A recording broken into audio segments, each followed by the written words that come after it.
what let's do this here.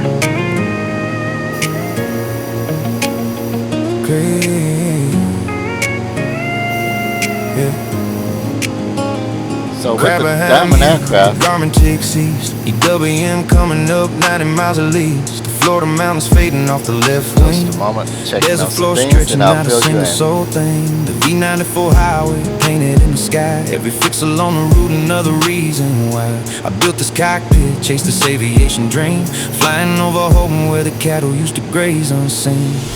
Ghost towns below me, crosswinds in the wire. From the land of enchantment, pushing through the squire. CRATT to EWM, the border's drawing near. Texas on the horizon, the reason I am here. Dust devils dancing on the valley floor.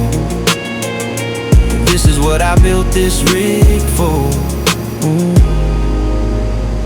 Nothing more. Hoban's off the nose, now a ghost town name. Catholic priest on horseback, burning through the flame. Reverend Joseph Hoban serving parishes alone. Now it's just a waypoint buried in the garment's bone. The railroad spur is buried, the cattle trucks are gone, but the air was still alive and the engine carries on. Passing over history 2 miles above the ground, every section line below. So as you cross the state line,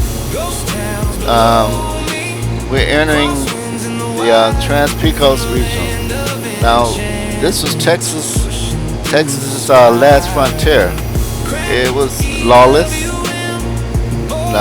rugged, and the site of the famous Horsehead crossing on the Pecos River is where cattle. That was the location of the cattle drive crossings, or the cattle drives. So of course you can't see any of that from here, but that's where we are.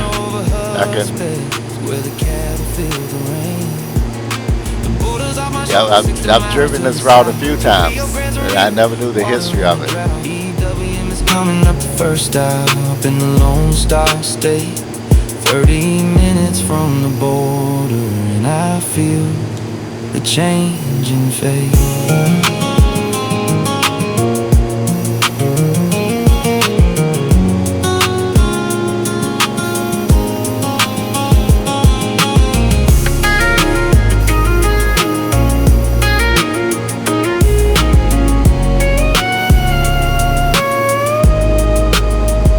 Rain is getting flatter, the colors turning brown. Crossing into Texas, the biggest little town. EWM on the GPS, 10 miles out, entering the Lone Star State. Without a single doubt, the DA-50 is humming. The Jet A's burning clean from New Mexico to Texas. So we're crossing the Costas intersection. Ghost towns below me, crosswinds in the wire. From the land of enchantment, pushing through the squire. CRATT to EWM, the border's drawing near. Texas on the horizon, the reason I am here. Dust devils dancing on the valley floor. This is what I built this rig for. And crossing the town of Mali. Crossing into Texas, EWM side. Ghost towns fading. Everything. And that's us crossing the Mali intersection.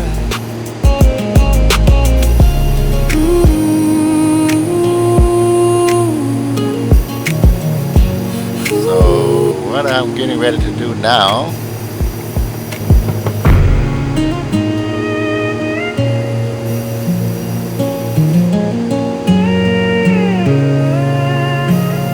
I'm going to turn this knob here on virtually with a physical knob, because what's going on is this is normal.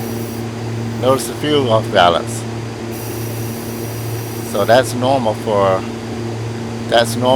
a diamond aircraft. You have to really manage the fuel compared to some other aircraft. Maybe make sure this gets in the screen. So this is our fuel state here. Now what the trick to it is, the last flight I had some questions about that because it's been a while since I needed to fly far enough to worry about the fuel management, and I just kind of used the iPad actually.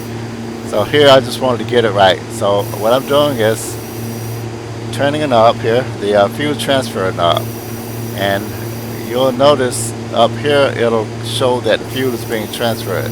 So I'm turning a knob on, and I'm actually using I just want to get the cursor away from it to show you that it's responding to the knobs that I have. So turning it on, and then you have fuel transfer here. Now here's the key to that. The key is okay, fuel transfer. Here we go. I don't know if we had that on the screen before, but I may have had you on the wrong screen. So this is the fuel transfer that I was talking about. Indication. Now what's happening is it's transferring fuel at about 60 gallons per hour. Fuel burns, this aircraft is burning about 10 gallons per hour, 8 to 10 with my power setting, yeah, somewhere in there, 8 to 10 gallons an hour. So with this switch on, it's transferring the fuel at 60 gallons per hour. That's what I heard. I didn't hear that from an official source. Haven't been able to actually fly a Diamond aircraft. Someone can, if you have some comments there, if you have any pointers for me, please do let me know.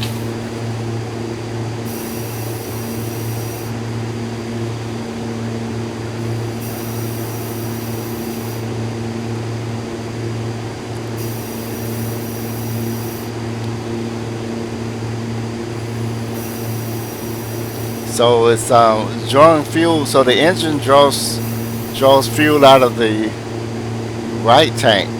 I'm sorry, the left tank. And but the so the right tank acts as sort of an auxiliary.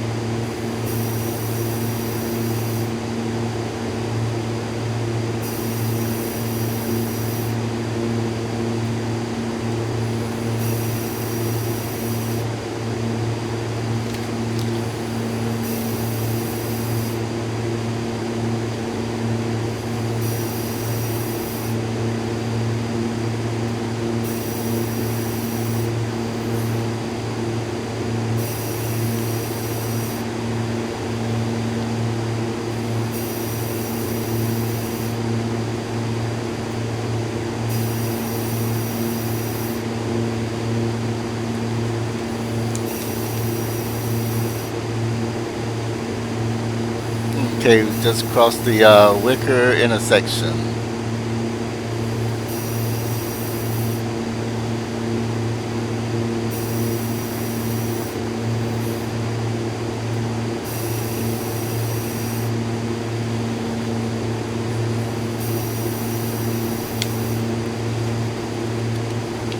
Okay, so I'm going to show you here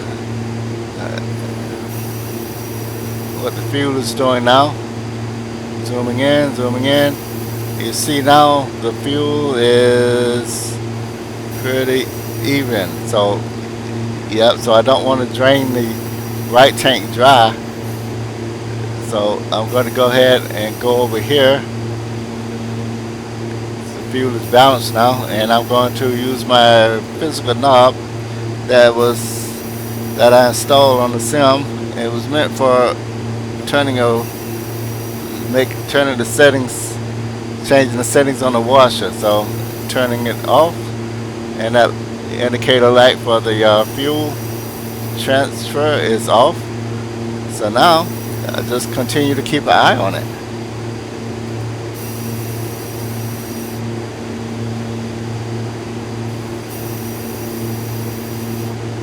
And because we're so high now, we don't need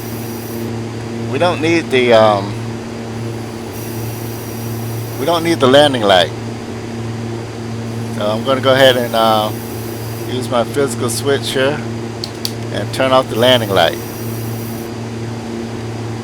As we descend, when we start our descent, then and get down below 10,000 feet, that's the plan anyway. You know how that can go. Then we're going to go back to turning the landing light on.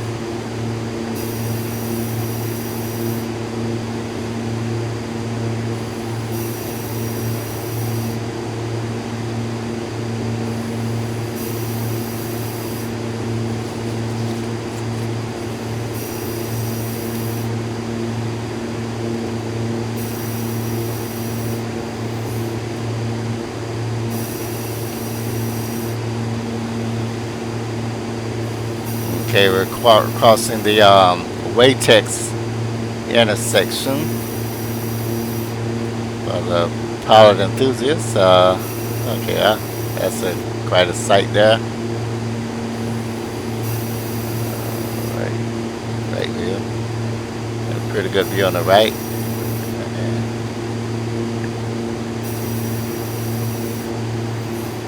And I see some greenery out here, some sign of civilization. As we work our way east, the mountains are going to get less and less, lower and lower. As you remember, the first leg, we was pretty high, and we had some pretty high mountains.